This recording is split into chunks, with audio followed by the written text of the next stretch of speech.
we play a game? Why, yes. I believe we shall. Oh, I got a live one here.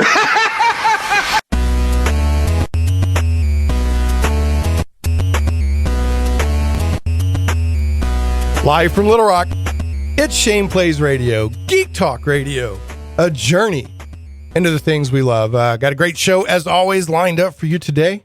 Got a super cool guest who I'll be introducing here in a moment, who has been with us before, talking about a super cool topic.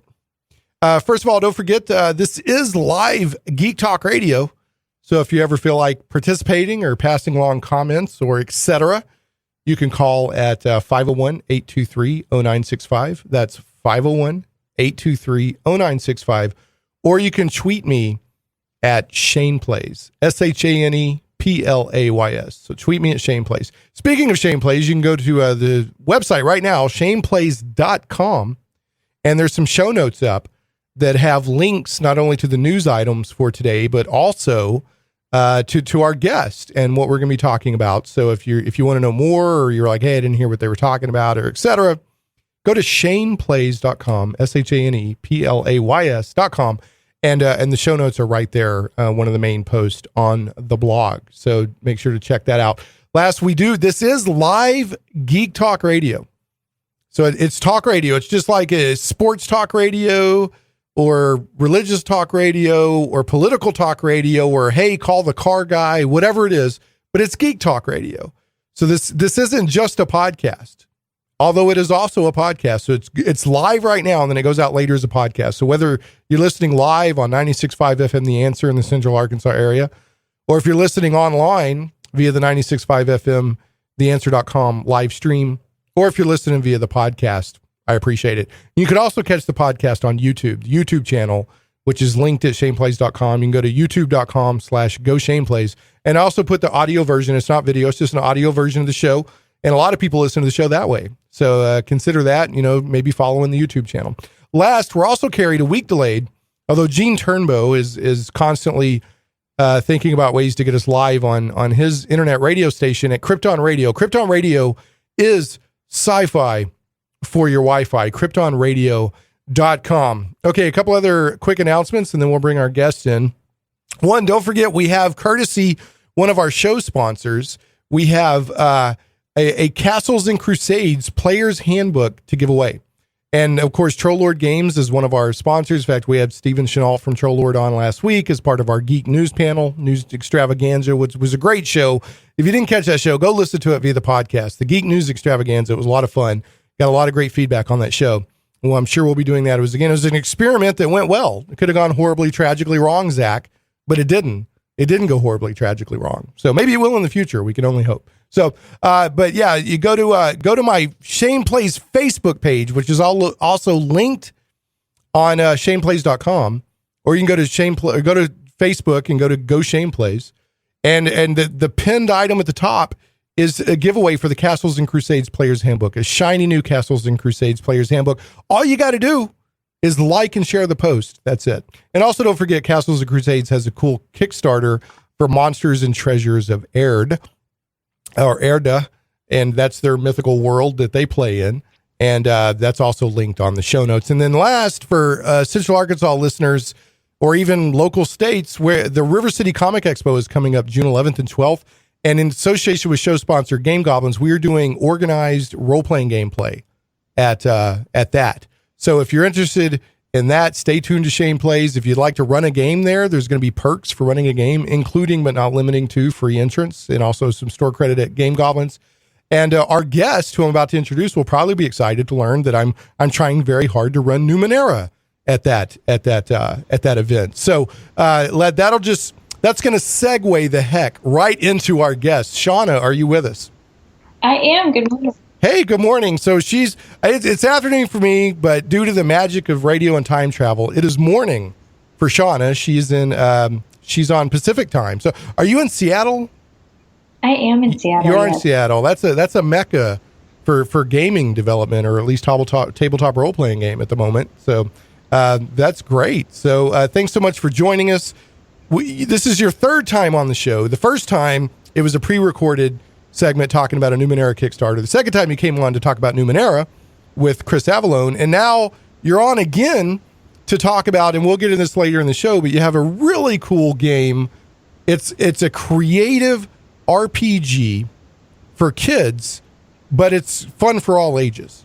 So, and it's called No Thank You Evil, and I'm really looking forward to talking about that. Yeah. So, but first, we're going to do the both beloved and dreaded Shane Plays News segment. So, hey, Zach, turn on the microphone in the news team, and let's see what they're up to right now. Oh, there they go. Working Saturday. Shanna, do you work Saturdays? It's a better question to ask. Do I get days off? Do you ever get that? Yeah, because you're not only a game designer, but you're also a novelist and other things as well. So, you're constantly busy. So, all right. So here's the first news item, and today, May 7th, is Free Comic Book Day, and I told everybody last week that today was Free Comic Book Day. So if you don't know, shame on you, because I gave you a heads up notice. But I actually went by a couple of comic book stores. I went by my normal comic book store of Collector's Edition in North Little Rock, and that's show sponsor, comic book store, and Collector's Edition. The comic book store is in Little Rock. Collector's Edition is in North Little Rock on JFK. The comic book store is on Treasure Hill Road in Little Rock. And not only can you go in and get 3 free comics from the selection, and there's some good stuff, but they also have 25% off back issues and graphic novels. And I'm looking at Zach because Zach only wants to do digital comics, so I'm giving him the stare in the control room. So I brought Shauna, listen to this. I brought him a hard copy of the Free Comic Book Day for Civil War II from Marvel, and he looked at it like, "What is this? What is this? What is this thing in my hand?" And then he went, "Oh, it's a comic book," and then he got kind of excited. Didn't you, Zach? He's in there shaking his head.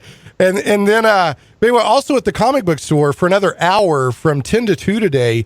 They've got comics artist John Lucas is doing autographs and sketching. And John Lucas has a really good bibliography, I guess, if you're a comics artist. I guess that's what you call it. But he's also done Deadpool, who is very hot right now. So are you into comics at all, Shauna? Are you a comics person? I am. I'm a big comic reader. I really, particularly now that you can get them so much more quickly as an omnibus, and you can kind of sit down and devour the whole thing in one shot. I really like that. Yeah, now that you can binge read. So, well, a lot of the way that comic books are written over the past couple of decades has changed, knowing that they're going to collect them into the collected versions, so it's the way they do the story arcs and all that. So you want to give a shout out to a couple of your favorite titles right now? Sure. Well, and most of them are things that other people are also probably reading. The Wicked and Divine is fantastic. Rat Queens I'm really loving. Fable. Fable. Lucifer. All of those really fantastic. We just have these fantastic stories that are full of imagination and wonder and really great writing. I really love the writing. That's changing everything. Yeah, it's definitely as an art form, both writing and the actual art of it, it's definitely matured. Out of those, I kept hearing nothing but praise for Fables. I think you mentioned Fables, and are you talking about the one by Bill Willingham? Or are you talking about something different? The Fables? Yeah. Oh, there's so many. It's just sort of a giant. Right. But are you talking about from the Vertigo, the DC Comics Vertigo imprint, where they have it's like the fairy tales are living in the real world? Is it? Yeah. Okay. Yeah. That stuff is amazing. I kept hearing nothing but good stuff, and I started picking up the trade paperbacks, and that really stands up to, stands up to the hype. I would compare it to, the Sandman, from Neil, sure. Or even a lot of Alan Moore's work. So, all right, well, unfortunately, got to press on here to get through the news segment because I want to talk about your game. But people, go out, and I'm gonna, I have a show sponsor, obviously the Comic Book Store and Collector's Edition, so support them. But I'm also a supporter of your friendly local comic book store. So other stores that are participating in the local area are Kapow Comics in Sherwood, and then also the Game Store in Jacksonville also has a comic book section. So go check that out and get your free comic books. Next up, the admins of this has been kind of an interesting story from the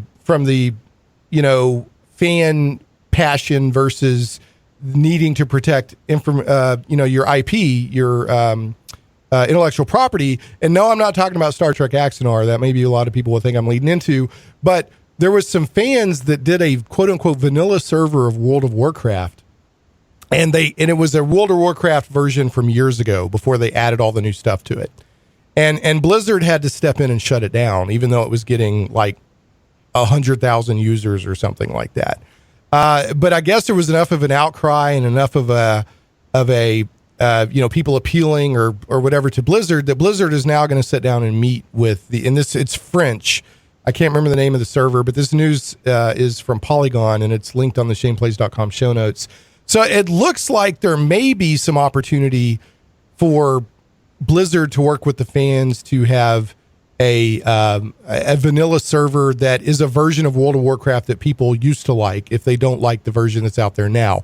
Because these MMOs are constantly changing. You know, they're adding new features, they're adding new zones, they're adding new races, they're adding perks and stuff. So this is kind of interesting to me. Do you have any opinion on that, Shanna? Seeing that you have your own intellectual property yourself? Oh, sorry. Go ahead. I was like, seeing as you have your own intellectual property yourself, do you have any, kind of opinion on that? Yeah, I mean, I think it's, it's always such a fine line because we love when our fans make, character art and fan stories and fanfic. And, we have what we think is a very generous fan use policy because it's so important to us that fans get to do what they love. The problem, of course, is that we have to make a living and pay our employees. And, right, exactly. Pay healthcare costs and all this kind of thing. And so, when it starts impeding on that, it can be a real issue. And I think actually the biggest problem is that so many people don't understand intellectual property. They don't understand who owns it. They don't understand how the law works. And so, when people are out there doing things, I don't think it's malicious. I think it's just that they often don't understand exactly who owns what. And people come to us all the time. They're like, "You should make a Zelda game." Right. You're like, "Well, somebody owns Zelda." Yeah, go ahead. It's really cool that they're sitting down with them. I was an old WoW player during the vanilla era and kind of faded off as they continued, not because they continued to add things, but because I moved on to other games. And so, if they can find a way to work with the fans, that's great for them and that's great for the fans, and that doesn't impact in a negative way the IP. I think that's pretty awesome. Right, and hopefully they will. I'm with you. Fan enthusiasm is an amazing thing and is a lot of what makes franchises and intellectual property succeed. But a lot of people do lose sight. There is a business aspect to it. There's time and resources and a lot that's been going into creating that intellectual property. So I'm not a fan of just, carte blanche or carte whatever, do anything you want with it and don't give people credit and steal their money or whatever. But yeah, if you can find a happy medium, I'm all for it. So I would love for people to be able to play an older version of World of Warcraft with Blizzard's blessing. So we'll see what happens there. So, and Blizzard's not idiots by any means. So they're, I don't think they're going to be too heavy-handed in this, but it does hit a point. A lot of people will blame companies for doing lawsuits. It does hit a point where your lawyers tell you if you don't step in at this moment, then you lose any claim in the future. You've got to protect it now, right? So right, yeah, it's really it's tough too because if people understood how IP worked and they came to you and said, "Look, hey, we want to do this vanilla server. Here's the thing." It's much easier at that point to have a conversation about the possibilities than it is when it's already public and people see this and they're infringing on your IP. And then suddenly you're kind of backed into a corner where you have to kind of take a stand legally. Right. And that's much harder to find a good solution to, I think. Right. No, I totally agree. So, but some people will take it's easier to get forgiveness than ask permissions. Yeah, I'm not encouraging that. I'm just saying some people have that, we'll just do it and see what happens. But anyway, all right. So hopefully something will work out there. And I got to tell you, if they did an older vanilla version of World of Warcraft, I'd probably go check it out. Because I'm more of an old school, original WoW, the original EverQuest kind of MMO player. So that's just me. A little bit of a grognard. So okay, this is kind of neat. And I give Wizards of the Coast credit for this. And I'm actually surprised this hasn't happened before. Did you see this where they offered a free supplement for D&D rules versions of a Magic the Gathering setting? Did you see that? I see that. Yeah. I got to give him credit for that. I think James Wyatt is the one that wrote it up based on a lot of the artwork from the Magic the Gathering Zendikar playing, and it looks really neat. I got to give him, I think that's such a perfect a blending or a marriage. I said it's like peanut butter and chocolate. It's like those old commercials where it's like, hey, you spilled chocolate in my peanut butter, and all of a sudden it turned out great. I'd like to see them do more stuff like this. So, I also wanted to point out, with your Cipher system and your Numenera and the Strange, I'm not encouraging people to publish books of other people's intellectual property, but I am saying you can use the Monte Cook Games rule systems to play in any setting you wanted. So if somebody was like, hey, I'm inspired by this Magic the Gathering play, I mean, they could do that with like the Strange or Numenera, right? Sure, they can homebrew anything. Yeah. That's part of the joy. And again, we're not talking about putting out a supplement and charging money for it. I'm just saying, if people want to be inspired, the Strange and other rule systems from Monte Cook Games are very flexible for that. So, all right, are you and by the way, that last the World of Warcraft, so yeah, that was from Polygon, and then the D&D meets Magic the Gathering is straight from the Wizards of the Coast website, both of which are linked on shaneplays.com. Now, here's a news item from Blastr, Blastr.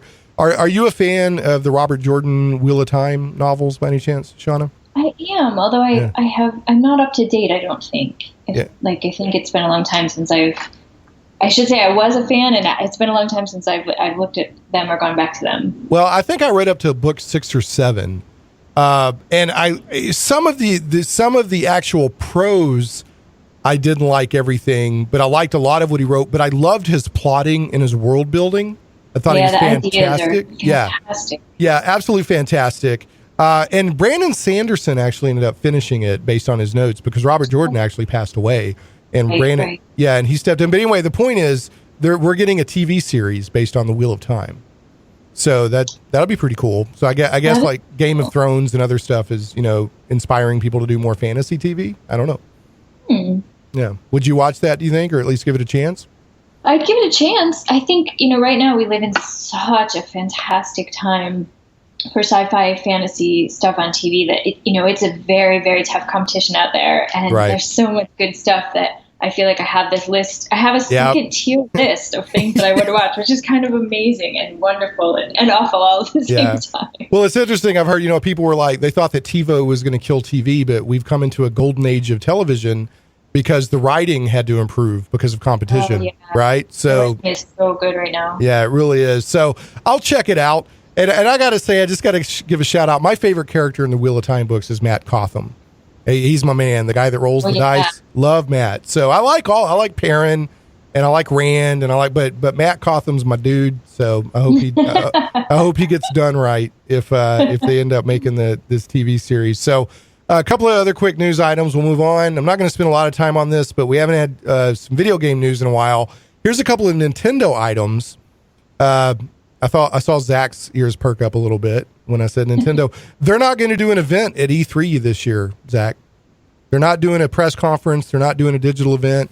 All they're going to do is a 24-hour thing about the Zelda game, the new Zelda game. Okay. That's all they're doing. They're not doing an event. They're not doing a press conference. It's going to be just focused on the new Zelda game. So, and I guess they have this treehouse thing where they stream stuff on the internet. That's all they're doing. And I don't know. I don't know. Zach looks a little mystified. So, and then the other thing is the Nintendo NX, which is not just a console, but a new way of doing games, multi-platform or something. They're saying it's going to come out March 2017. Did you know that, Zach? Okay. So how about, are you a video gamer at all, Shanna? I'm a huge video gamer, What about, do you keep up with Nintendo, or are you a Nintendo fan? I grew up on Nintendo, and currently I'm very much about the graphics and beauty, and so I'm much more like an Xbox One, PS, all right.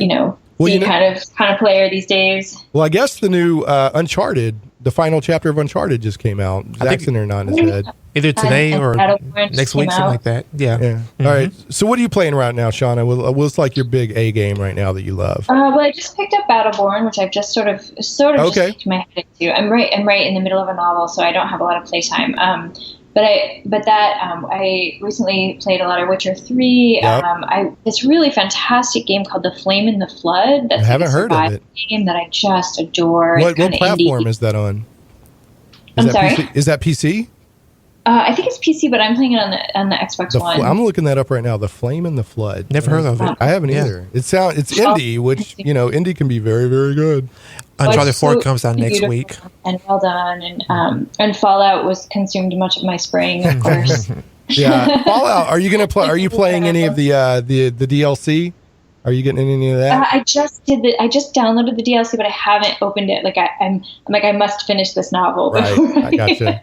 Yeah, I would hate to be a novelist in this day and age because there's so much distraction. It's so easy. You can't even I'm going to stay home and write because there's so many distractions at home. Anyway, all right, I'd love to talk about this. The game I'm surprisingly playing a lot right now. Now, the game I'm most looking forward to is Torment Tides of Numenera. I'm way jazzed for that. I had In Exile on a couple of weeks ago, and I'm just waiting. We talked about that some with Chris Avalon when you were on. I'm actually playing a lot of Rocket League right now because that's where I haven't played it. Oh, it's totally fun. And one good thing about it, you can totally scratch your itch in 10, 20 minutes. Get on, play a little bit, and jump back off. But you basically play soccer or basketball or hockey with jet-powered cars. And it's a blast. Yeah, my coworkers got me into it. So it's a lot of fun. So, all right, moving on. I could camp out there for quite a while, but moving on. Speaking of TV, got a couple of news items here. The new Star Trek series, which we already knew was coming, and they were going to stream it behind, on a website. Some people are like behind a paywall, but it's going to be on a website that CBS owns. It's going to stream weekly, and it's debuting in January 2017. So we still don't know many details about what time period it's set in or what kind of crew or ship or any of that. But I'm a Star Trek nerd. I don't necessarily want to pay another subscription, but I also don't want to pirate content. So I've got to figure out a way to watch that. Maybe they'll sell the episodes individually. I don't know. But are you excited at all for that, Shanna? I am, although I feel like I just need to take a year off so that I can watch all of the all the TV. Yeah, I hear you. Yeah, it's like, can I just not sleep for a year without suffering any ill side effects? It's so hard right now. It's so hard to be a geek right now. Yeah, it really is. It's so awesome. It's the best. Yeah, it's the best of times. It was a tale of two geeks. It was the best of times. It was the worst of times. So, all right, and then finally, this is a bummer. So I hope this doesn't happen. Even though CBS had previously said that they were going to renew Supergirl, now they're saying they're considering dropping it over budget issues, and that's from Newsarama. No way. Evidently, it costs $3 million an episode. I just got into it. Yeah, it's actually good. I like it. Yeah, I like it. Me and my wife watch it. That's one of me and my wife's go-to shows. I binge watched it for I think a couple of days, and I caught up. Yeah. Well, I'll tell you. I hope they're saying that if CBS drops it, it'll probably go to the CW. So I hope that's what happens if they do drop it. Now, let me tell you why. I usually don't mix politics or philosophy with entertainment as let's let entertainment be entertainment. But one, I enjoy the show. It's something I can watch with my wife. I started watching it because she wanted to watch it. Now I watch it on its own right. Two, I've seen so many articles about little girls being inspired by Supergirl and wanting to hang out with Helena Benoist, I think is how you say your name, the girl that play, or the woman that plays Superman or Supergirl. I hope just for that reason that they don't cancel it. And I usually don't let my heart on my sleeve affect my entertainment. Like, hey, don't cancel that. But for that reason right there, I know she's an inspiring character for young women, young girls. So I hope it stays on the air. So you got any thoughts on that, Shanna? Yeah, it's on my list of things to watch. I'm a little ashamed to say that I haven't gotten there, but I've heard such fantastic things. Well, it gets a little corny at points, but it's good. I told you from the get-go. What did I tell you? Before it came, I was like, it's kind of, from the trailer, I was like, it looks kind of... It has corny moments, but it's good. It's good. I give you that. Yeah, it's good. All right, and then finally, we're going to cut this news segment so we can talk about No Thank You Evil. But, Zach, go ahead. What are you going to give Captain America Civil War? All right. Just give me we don't have time. Just give me your numerical rating. What out of what? 9.5 out of 10. Yes, you've been yelling 10 out of 10 for 2 days. It's because you and other people were like, Zach, you're probably going too far. No, I'm not. All right, here's the deal. Shauna. Here's the backstory. He's like, 10 out of 10, texting me every 3 seconds on Captain America Civil War. It's a great movie, but a movie has to, because I said I'd give it an 8 or a 9. He said, man, you're too solemn. You're too solemn, Shane. So I don't give many movies a 10. Like, I'm going to give, like, Life is Beautiful a 10, or I'm going to give, like, The Tree of Life a 10. It's got to be a really amazing, blow my mind movie to give it a 10. As much as I love Marvel movies, superheroes punching each other into oblivion is probably not going to get a 10, because a 10 has to be off the charts, an amazing, not just an entertainment, but a unique experience that could not have been done any better. That movie was awesome. It was great. I don't know. That's tricky. Yeah. It's hard to be right, because like I super loved it. I loved it. But I also really love Deadpool. And so like if I compare the two, did I love it more than Deadpool? Did I love it less? Does one of those get a 10? Well, Are they both 9.5? They're so different. It's hard to compare, but yeah, somewhere between the 9.5 and 10 range. Wow. Okay. Thank there you go, you. Shauna. Thank you. There you go, Zach. All right, we got to cut to a break just because I want to make sure to give plenty of time to talk about No Thank You Evil. So when we come back, we're going to be talking with Shanna Germain from Monte Cook Games about their role-playing game. It's for kids, but it's fun for all ages. So I'm interested in learning more. When we come back on Shane Plays Radio, 96.5 FM, The Answer.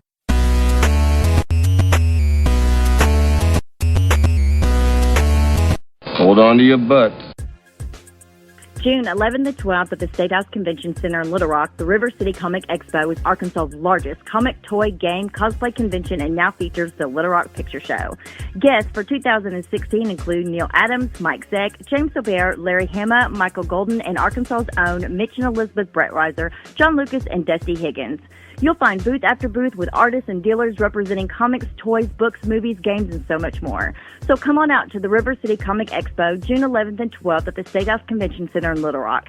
RiverCityComicExpo.com. Fairly alarmed here. Comic book lovers, visit thewildstars.com today. From the mind of author and comic book industry expert Michael Tierney, it's not just a comic book, it's a comic book novel. The Wild Stars is sci-fi and so much more. Learn the explanations behind UFOs and space gods. This isn't the Twilight Zone. This is the region of the Milky Way galaxy known as the Wild Stars. We guarantee you've never read anything like it.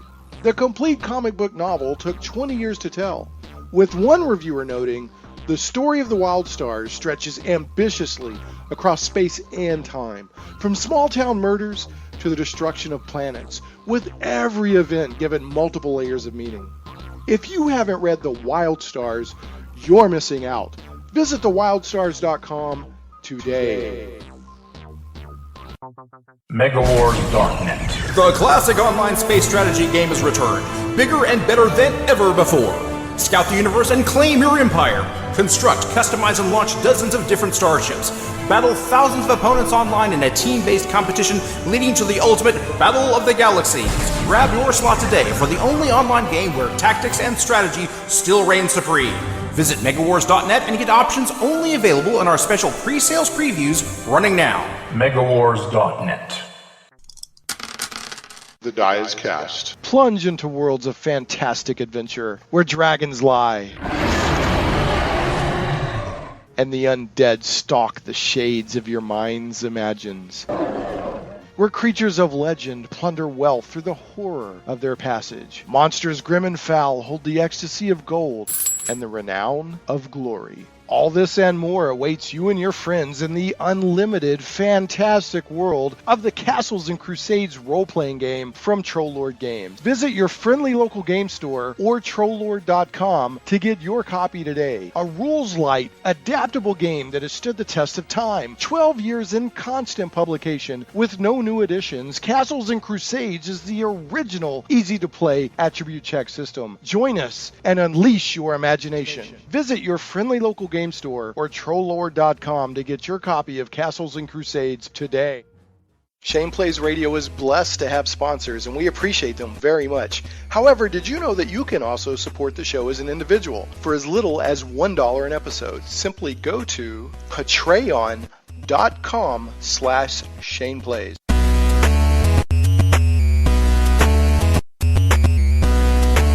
Hey, we're back. Shane Plays Radio, Geek Talk Radio, a journey into the things we love. We're joined by Shanna Germain from Monte Cook Games. We're going to be talking about their intriguing new game, No Thank You Evil, with an exclamation point on the end. Don't forget, this is Live Geek Talk Radio. So if you just happen to want to participate or have a comment or whatever, you can call 501-823-0965, or you can tweet me at ShanePlays, ShanePlays. And don't forget that the show notes are always up at ShanePlays.com. So back to Shanna. All right. So after just a darn exciting news segment, we took a break, and now we're going to get into the meat of the show. And we've had Shanna on before, Monte Cook Games, of course. Started by Monte Cook, who's a well-known game designer, and they've been putting out really great games, not just rules wise, but aesthetically and philosophically in some ways. The Numenera and the Strange, and I think if I'm not misunderstanding, the SciFi system is not just a game engine, but it's also a game in its own right. Is that correct? Ask the question a different way. Sorry. Okay.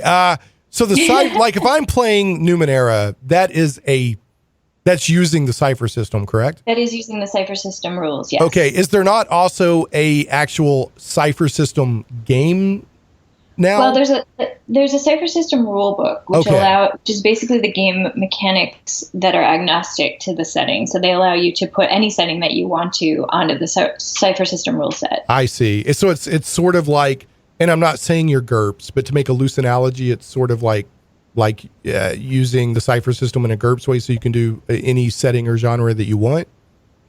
Yeah, we provide guidance so that players can do steampunk or sci-fi or Western or modern or horror or whatever they kind of want to do with it. Okay. And I want to be clear, you're not GURPS, and GURPS isn't you. That was just a lot of people will latch on to GURPS as more of the system agnostic, way of doing things out there. So, okay, well, super cool. Well, moving on, what you've done recently, and you did a Kickstarter that was successful. The game is out. I've actually seen it at our show sponsor, Game Goblins. I've seen it in their store. So Game Goblins carries this, if you're intrigued by what you're hearing. Tell us what is No Thank You Evil, Shanna? Well, No Thank You Evil kind of came out of this thing that we were seeing, where families were playing Numenera, but they were adapting it because Numenera as a setting is actually super dark. It's kind of a scary place. It's not designed to be sort of family friendly. But there are all these people now who are gamers, who grew up as gamers, who have kids, and who want to fold role playing into their gaming experience. And so we saw these really great, interesting articles and blogs and essays from people who were, taking Numenera and making Disney Numenera, or taking Numenera and making sort of holiday Numenera. And we thought, gosh, this is so cool and so unexpected. Is there a way that we can help them make that happen? And so we just sort of started looking at what they wanted and what they were hoping to have at the table. And the realization that we came to was that, the SciFi system rules are so simple that it's not this, that they had to do a lot to change the setting, because the setting was, as I said, not for kids. But the system itself was so simple that it worked for kids. And so we said, well, what if we made the system sort of even just a little bit easier, and created a setting that was really designed to be sort of more whimsical and joyous, and really inspired creativity. And so at that point, we started thinking about creating a family game. And then of course, realizing that we were making a family game as opposed to a kids game, that was a really important space, because it made us make very different design decisions. Okay, so it's still using the kernel or the core, if you will, of the SciFi system rule set. Is it? See, I didn't even realize that. Yeah, so so the SciFi system, everything has a level, and you roll a d20, and it's level 1 you have to get a 3 or higher, level 2 you have to get a 6 or higher, and so we did a lot of research into sort of kids and counting and numbers, and what we realized that was using a d6 so that so it's easier and there's no math was really, really important. And so in No Thank You Evil, you roll a d6 as your level, and so it's based on the same exact system. It's just simplified and brought down so that there isn't sort of quite the amount of math or counting, because we wanted kids as young as 5 to be able to really jump into this and not get bogged down by the rules. Okay, well, that's pretty cool. So, and like they can be, I've seen example character sheets these kids do. And it seems like they can be anything they want. Am I understanding that right? Like if I wanted to be I don't know, I'm trying, like an animated snowman. How does that work? So, one of the important parts for us was creating a rule set that created sort of parameters and direction without squelching creativity. We really wanted kids to be able to be and do and play whatever they wanted. But of course, because it's a game, there has to be sort of guidelines and parameters. And so basically we came up with some character types, which we call nouns in this game. And nouns. Okay. And so we said, like, okay, so here's one which is fighter. But you can call yourself whatever you want. You can be a ninja, you can be a warrior, you can be a Jedi, you can be whatever you want to be at the table. Whatever term, whatever character you know from TV or games, at the table you can use that word. And then you just take the sort of the things that the fighter type gets you, and you just call it something else. And so we wanted players to be able to call themselves anything that they wanted to. And so we made it so that, and we give suggestions, and we make it really clear that you can change anything and work with anything. And the same is true of every character gets a companion to run around with them. And that makes things a little less scary. It gives them kind of a fun creature to interact with. And so, again, your companions, if you, like we have a tiny T-Rex that's like a little miniature dinosaur that you hold in your hand. But if you wanted to have a tiny dragon instead, you absolutely could. You would just call it that. And you would use the stats from the tiny T-Rex. And so we wanted to just inspire creativity rather than kind of dampen it. Mm-hmm. No, it sounds really, really cool. So how do you play test a game like this? Did you just get a bunch of kids? And how do you play test it? We had some local stores, like Uncle's Games was a really great sponsor for us who allowed us to have play space. And in particular, we wanted to make sure that we playtested with a variety of kids at a variety of skill and development levels. And so we've also specifically put a call out for playtesters who are autistic or on the autistic spectrum, who had dyslexia, who had difficulty with reading in any format, who had visual impairments, those kinds of things, because we wanted to make it as open as possible. We also playtested this in India. We had some friends who took it to this really fantastic organization that works with children from the lower caste. And so we tried to sort of spread it as far and wide as we could with people who knew role-playing games and people who didn't, because we really wanted to find out where, one of our goals in testing in India was, does this translate into other cultures? Can you take, the types of stories that these children want to tell and fit them into this thing that, of course, is created in the United States? And so we had all of these parameters that we wanted to look at. So we did a ton of playtesting ourselves. We had a ton of other people do playtesting. And then we just kind of read through everything. And the thing that we came to, we did a lot of also studies on things like what fonts are best for kids with dyslexia. And, so we got all this information back, and it was so much. And the thing that we really came to the conclusion of was that in most cases, you work to make it as accessible as you can for everyone. And the way to do that for us was to provide many, many options. And so one example is, fighting is not required. There are lots of creative, interesting ways to have encounters that have no combat in them if that's not what you want to do. And you can also, as a player, many kids on the autism spectrum either struggle with communication, verbal communication. We have lots of players who struggle with reading. And so what we wanted to say was, you can play however you want to play. If your character is going to do a dance to, make these things look at you and create a diversion, you can get up and do the dance. You can describe the dance. You can draw the dance. You can write about the dance. Whatever is good for you as a player, and you get rewarded for that. So that it isn't. There is only one way to do it, and that's kind of the biggest conclusion or the biggest thing that we learned. Okay, well, that's really, really cool. So, that you answered one of my questions. I was going to say, with the audience for the game, did you de-emphasize combat? And it sounds like you didn't necessarily de-emphasize it, but you just offered other alternatives. So, is there still? Yeah.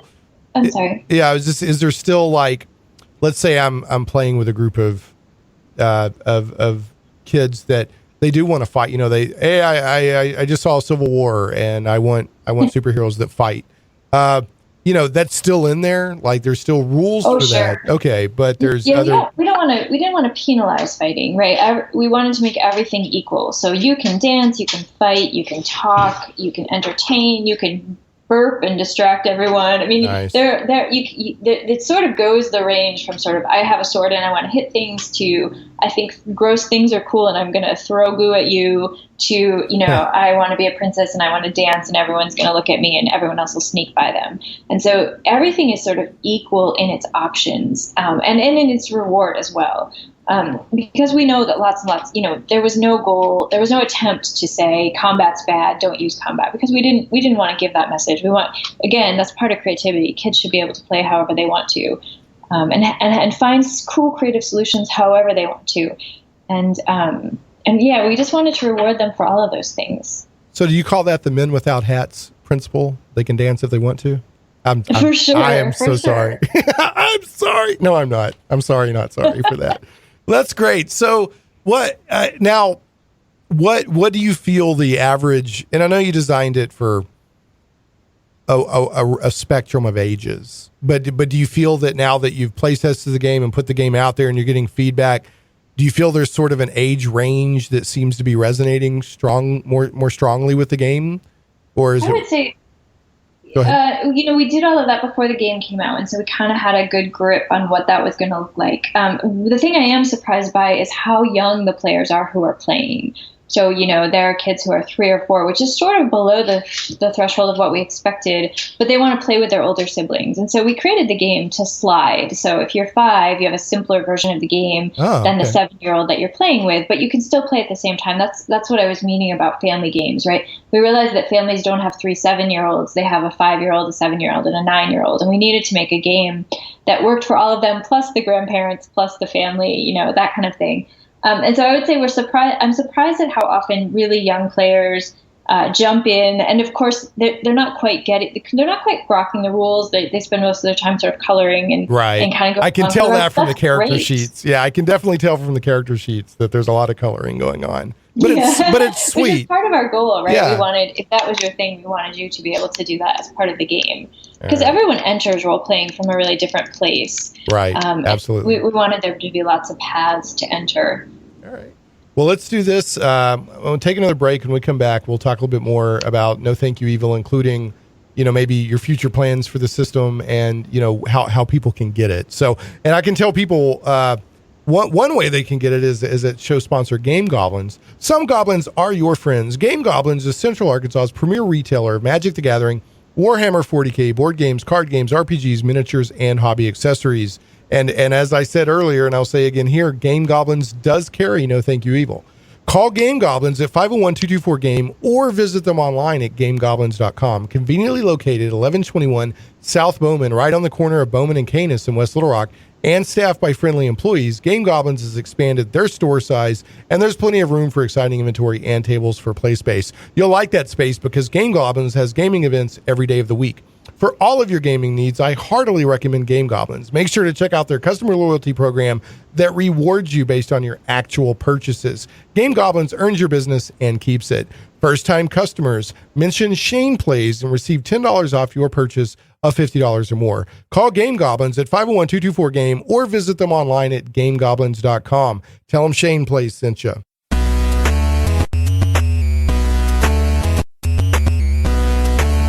Hold on to your butts. June 11th to 12th at the State House Convention Center in Little Rock, the River City Comic Expo is Arkansas's largest comic, toy, game, cosplay convention and now features the Little Rock Picture Show. Guests for 2016 include Neil Adams, Mike Zeck, James Aubert, Larry Hama, Michael Golden, and Arkansas's own Mitch and Elizabeth Brettweiser, John Lucas, and Dusty Higgins. You'll find booth after booth with artists and dealers representing comics, toys, books, movies, games, and so much more. So come on out to the River City Comic Expo, June 11th and 12th at the State House Convention Center in Little Rock. RiverCityComicExpo.com. Fairly alarmed here. Comic book lovers, visit thewildstars.com today. From the mind of author and comic book industry expert Michael Tierney, it's not just a comic book, it's a comic book novel. The Wild Stars is sci-fi and so much more. Learn the explanations behind UFOs and space gods. This isn't the Twilight Zone. This is the region of the Milky Way galaxy known as the Wild Stars. We guarantee you've never read anything like it. The complete comic book novel took 20 years to tell, with one reviewer noting, the story of the Wild Stars stretches ambitiously across space and time, from small-town murders to the destruction of planets, with every event given multiple layers of meaning. If you haven't read The Wild Stars, you're missing out. Visit thewildstars.com today. Megawars.net. The classic online space strategy game has returned, bigger and better than ever before. Scout the universe and claim your empire. Construct, customize, and launch dozens of different starships. Battle thousands of opponents online in a team-based competition leading to the ultimate Battle of the Galaxies.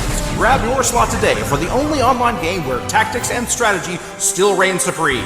Visit megawars.net and get options only available in our special pre-sales previews running now. Megawars.net. The die is cast. Plunge into worlds of fantastic adventure where dragons lie and the undead stalk the shades of your mind's imagines.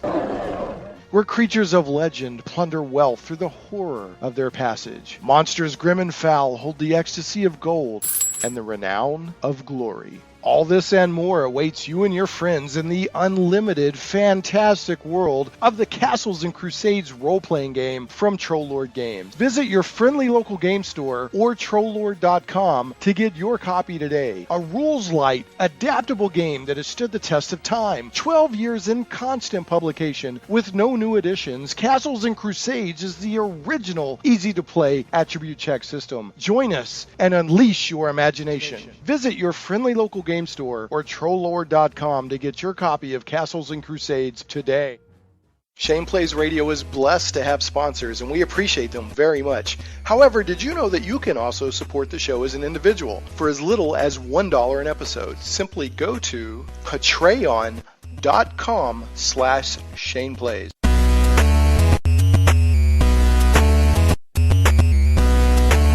Hey, welcome back. Shane Plays Radio, Geek Talk Radio, a journey into the things we love. You can always call us at 501-823-0964, or you can tweet me at Shane Plays. And Zach, sitting in the control room, tweeted out, Shane Plays, such a great show. Thanks, Zach. So, all right. I guess because I didn't give him too hard of a time about giving Captain America Civil War a 10 out of 10. You can do that if you want. You can dance if you want to, Zach. You can dance if you want to. It's fine. I'm cool with that, buddy. All right. So we're joined by Shanna Germain from Monte Cook Games, and we're talking about I don't know of any other game like this. It's a role playing game intended for I think 5 and up, but for all ages can have fun with it. And then we're actually finding the kids as young as 3 or 4 playing this game. So I'll tell you, Shanna, my son is 2.5. Oh, you're so close. Yeah, so I'm really looking forward to, when I went to the movie the other night, I was like, I saw another guy taking his kid to the movie. I was like, I can't wait till Justice is a little older and I can do stuff like that. But so I'm looking forward to this. Now, what kind of feedback are you? I'm guessing here, based on what you're explaining, are you getting feedback that, hey, we have a child that is kind of withdrawn and has kind of maybe come out of their shell a little bit more? Or maybe it's helped them with their reading or helped them relate. I mean, are you getting stories like that from this game? Yeah, I have to say that out of all the projects I've ever worked on in my whole life, this game has the most rewarding feedback. And often it comes in the form of photos of families gathered on the table playing games and character sheets and these fantastic stories about cool ways that the characters and the players came up with to interact with the adventures that are in the book. And I mean, it's just... like, there is nothing so humbling as living my whole life in a creative field and then watching these kids just blow creativity out of the water in a single game. It's really kind of amazing. Well, I'll tell you, there's I had invited her to come on the show, or invited Game Goblins to come on the show, and it sounded like one of their employees who's been on the show, Stephanie Straw, may have been able to come. I guess she wasn't able to make it, but she's actually working with local schools to do board games in schools. Awesome. So, yeah, I'm going to be talking with her, and say, hey, I think this might be a really good game to consider using. So, and as that program builds, I'm going to have her on the show to talk about that because she's got goals with that. It's not just for the kids to have fun. There's some goals there. So how can people get, obviously if they're here in Central Arkansas, they can run down to Game Goblins, pick up a coffee, but how can people get the game, Shanna? Well, if they are a school or organization, we still have some free to give away. One of the great things that the Kickstarter supported was that we would give away more than 100 copies to schools and organizations that help work with the social issues in kids or who serve underprivileged kids. And so they can go to Monte Games and find that. It's still not too late to apply. They just pay shipping, which is I think about $9 in the US. So I'm giving you a fist bump through the radio right now. That's really cool. So and we've had some great libraries and schools and organizations take us up on that. And every time I see one go out the door, I just get so excited. Yeah. It's just so. Well, I'm going to definitely make sure that Stephanie knows since she's dealing with a lot of these local schools. So. That would be great. Yeah. And then, of course, we're huge fans of local game stores. And so, if you go to your local game store, I know a lot of them are running, demos of No Thank You Evil. And so you can play in. Most of the adventures are sort of half an hour or less, so they're really quick and easy. And so you can go and play in one of those or just check out the game. We also have it's available at our website, montecookgames.com. We offer free shipping and in the U.S. And so those are all great places to get them. And I think that you can also buy just the PDF, which is cheaper, and it doesn't come with the cool things you don't get the special. We made special dice that are designed specifically to fit in kids' hands that are a little bit bigger with larger writing and sort of just a larger. You guys really thought this out. Y'all really thought out the aspects of it. Yeah, we tried to. And so you don't get the dice and the nice printed token stuff, but you can see the rule set and you get the character sheets and so that's a fine way to start too. If you're not sure if this game is for your family or those kinds of things, it's a good place, and you can get that at Drive-Thru RPG as well as at our site. Nice. Okay. Well, time's a predator that stalks us all our lives. We just got a couple of minutes here. I want to thank you again for being on the show today, Shanna. You and Monte Cook Games always have an open invite anytime you want to talk about stuff. I love what you're doing. Thank you. Yeah, you're welcome. I'm really been impressed by everything you're putting out, and I love the the philosophy of some of the stuff you're doing. That you just talked about today is great. So, okay, so I know it's like a box set. Are you planning to release supplemental adventures, or how does that work as far as keeping stories, or is it up to the game master to after the initial box set is done to keep coming up with the stories? Well, we put 3 adventures in the initial box set because we just weren't sure where the game was going to go. This was something brand new for us. It's brand new for the industry in a lot of ways. There are definitely some great RPGs out there for kids, but we were trying to fill in a niche that wasn't being met, and so we just had no idea kind of what was going to happen next. And so it's only been in the stores for a little while, but already what we're hearing from players is we've run all 3 adventures. Where can we get more? Okay. Yeah, and so my guess is, and I'm saying this with a very full plate, my guess is that the next thing is that we will release adventures, because everything that you need is in the box set. I don't anticipate us coming out with additional things that you would need or want to play the game, but I think adventures and stories and that kind of stuff are actually probably sort of the next step for us. And we haven't really talked yet about what that will look like. We're kind of still waiting to see more about what people actually want and to hear feedback and that kind of stuff. But that's my instinct at this point. All right. Well, thanks so much for being on today, Shanna. That's Shanna Germain from Monte Cook Games talking about their basically RPG for kids. This sounds amazing. Called No Thank You Evil. Very innovative, very cool. Kudos to you. This is part of the gaming renaissance that's going on right now, and I appreciate you taking it in that direction. Folks, we're hooking them young. We'll say that again? I said we're hooking them young. Yeah, you are. Yeah, exactly. All right. Folks, thanks so much for listening to Shane Plays Radio, Geek Talk Radio. Podcast will go out in a couple of days, and we'll be back next week with a journey into things we love.